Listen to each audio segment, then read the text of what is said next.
Pangulong Bongbong Marcos nagsalita na patungkol sa mga panawagang mabilisin at may ipakulong ang mga kasabwat doon sa maanumalyang flood control projects, mga kababayan. Kaya ito yung mga inaabangan natin ngayon dahil ang ating mahal na Pangulo ay nagsalita na patungkol sa mga bagay-bagay dahil nga sa mga panawagang ng ating mga taong bayan na mayroon ng mapapanagot at maikulong na ang dapat maikulong.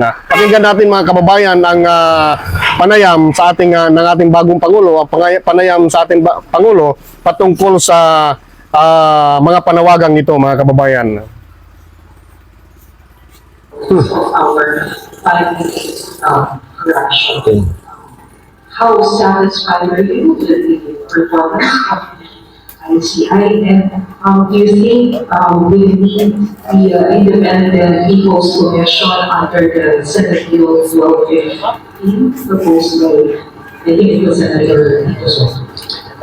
All right.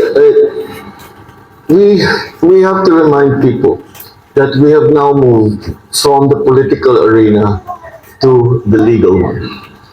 And the legal arena has very strictly defined procedures. I get messages all day, every day. Ikulong mo na yan. Alam naman natin kung sino sila. Ikulong mo na. Kunin mo lahat ng pera nila. Pagbenta mo na yung mga bahay nila, balik sa ano. But what would then I be accused of if we did that? Secondly, if basta-basta lang tayo nasasabi, hindi maganda ebidensya, basta kasuhan mo na. Kung nanalo, kung ma-acquit, dahil hindi maganda ang pagkahanda ng kaso, technicality, nagka-technicality. Can you imagine these people who have stolen billions from the government and from the people, nakawala dahil hindi maganda ang pagkahandle ng ebidensya? That would be much worse result. So, due process must be observed. We must make sure na alam naman talaga natin kung sino sila. Kaya tiyakin natin na makukulong talaga sila. At ang kanilang mga ninakaw ay ibalik sa gobyerno, ibalik sa tao. But just yung nagmamadali, yung hindi maaari yan. Hindi delikado tayo. Kaya natin sabihin ko sa polis, dakitin nyo na yan. Basta ikulong nyo, bahala na. Anong mangyayari doon? Sira yung kaso natin, and you cannot charge them again. There is the principle of double jeopardy in the law. So, what is more important?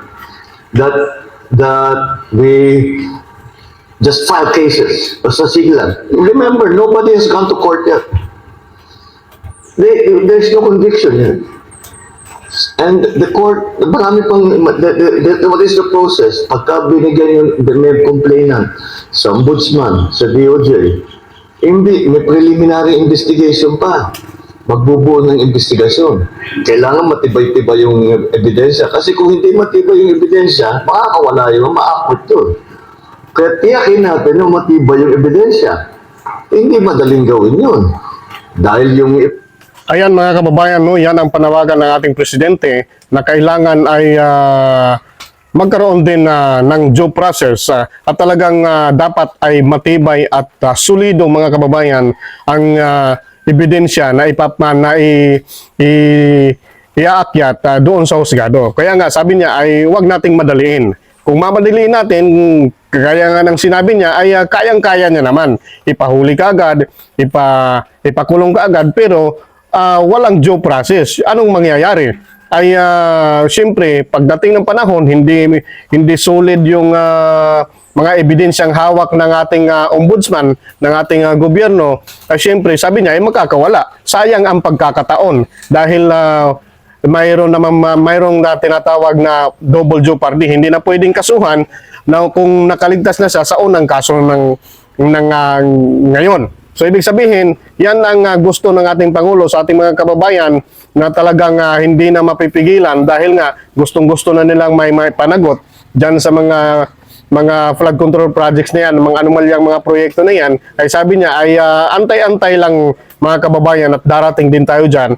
Yung inaantay ng ating Pangulo ay magkaroon talaga ng solido at sapat na mga ebidensya ang makalab ang ating ICI, ang ating ombudsman at ang ating Senado. Patuloy natin pakinggan mga kababayan ang kanyang salaysay. Witness, yung ating mga resource persons, hindi nagsasabi ng totoo, may mga tinatago, etc. etc.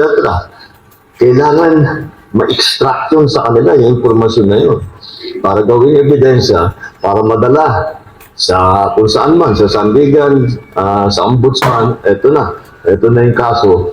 At malalaman natin na tiyak na makita natin na yung talagang alam natin na gumawa ng katiwalian, nakaw talaga sa gobyerno, ay magbabayad. And magbabayad for, they will pay for it with their liberty, and they will pay for it with treasure that they have taken away from government.